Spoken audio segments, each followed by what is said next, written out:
Akhirnya aku masuk kamar juga, ambil minum dulu buat tengah malam biasanya haus.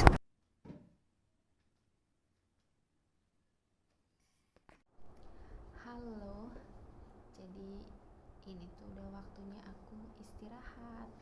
Aku sudah berada di kamarku untuk istirahat, tapi sebelum aku istirahat, aku mau lakukan aktivitas rutinku setiap malam sebelum aku tidur.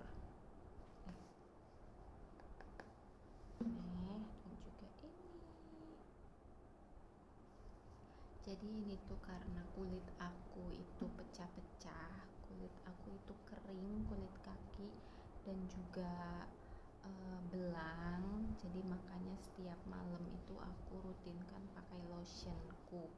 Dan kalau yang ini karena seharian bekerja jadi bahu tuh sakit banget. Oke, aku sedikit mau cerita tentang perjalananku sampai saat ini bisa menjadi seorang TKW. Sebetulnya awalnya itu aku nggak pernah terbesit ya untuk jadi TKW itu. Ada temenku yang yang ngajakin jadi TKW. Awalnya tuh coba-coba, tapi ternyata kok bisa sampai kepikiran untuk nekat jadi TKW gitu. Jadi awal mulanya itu aku itu mau jadi TKW di daerah Timur Tengah, cuma karena banyak rumor-rumor tentang hal negatif, jadi aku memutuskan untuk tidak mengambil.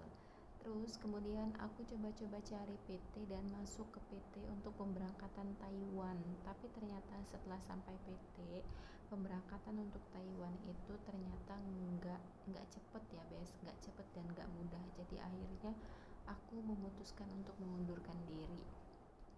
Nah, cepat bertemulah aku dengan satu agensi yang memberangkatkan untuk keberangkatan Malaysia.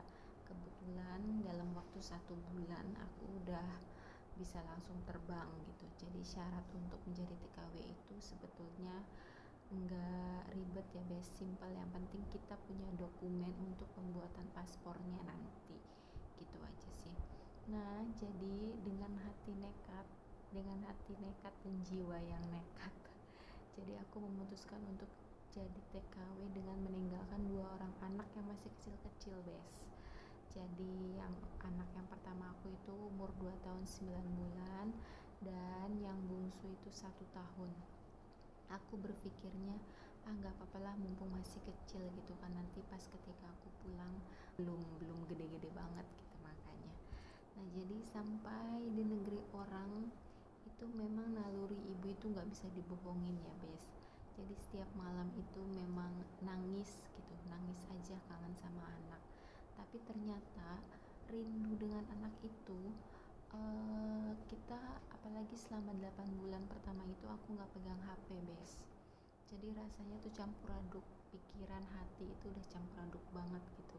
Ada rasa pengen pulang, ada rasa pengen sayang banget gitu, kok nyerah sih udah sampai sejauh ini gitu kan. Jadi aku kuat-kuatin dan sampai sekarang aku bekerja di negeri orang ini sudah 2 tahun lebih Besti. Alhamdulillah aku bisa bertahan, aku bisa melewati, aku bisa bertarung dengan diri aku sendiri gitu. Dan untuk saat ini sih kalian emang banyak yang bilang kalau misalkan mau jadi TKW itu memang kita kudu bener-bener siapkan mental, karena kalau misalkan mental kita nggak aman ya udah kita ambruk gitu di negeri orang itu. Bisa jadi stres gitu kan, nggak stres aja udah alhamdulillah gitu. Dan untuk kalian yang memang ada bukan cita-cita sih ya, ada keinginan untuk jadi TKW, karena menurut aku jadi TKW itu adalah jalur tercepat untuk kita mendapatkan penghasilan gitu. Setiap manusia, apalagi setiap rumah tangga itu kan berbeda-beda. Ada yang memang suaminya kerja tapi istrinya juga ikut membantu itu, why not, apa salahnya gitu kan. Bukan berarti kita nggak bersyukur dengan nafkah yang diberikan suami kan. Tapi kan setiap rumah tangga itu memiliki cita-cita masing-masing ya kan, apalagi untuk masa depan anak-anaknya. Jadi stop judge book the cover gitu kan. Jadi nggak usah judge manusia ya, kayak kemana aja lo suaminya, kok rela sih kerja jauh, kan suami lo ada gitu, why not gitu kan. Kita kan nggak tahu apa sih isi di dalam rumusan-rumusan rumah tangga orang itu kan.